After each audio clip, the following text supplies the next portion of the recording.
Korean मनोरंजन सृष्टीतून एक दुर्दैवी घटना समोर आली असून प्रसिद्ध के-पॉप गायिका पार्क बो राम या 30 वर्षीय गायिकेचं निधन झालं आहे. एंटरटेनमेंट बो रामच्या निधनाबाबत वृत्त दिलं आहे. बो रामचं 11 एप्रिल रोजी सायंकाळी अचानक निधन झालं. बो रामच्या मृत्यूने कोरियातील मनोरंजन सृष्टीवर शोककळा पसरली आहे.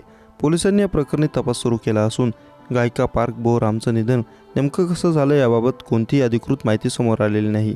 पार्क बो रामच्या निधनाबाबत नामयंगजू पोलीस स्टेशनने रिपोर्ट जारी केला आहे. बो राम मित्रांसोबत मद्य पार्टी करत होती.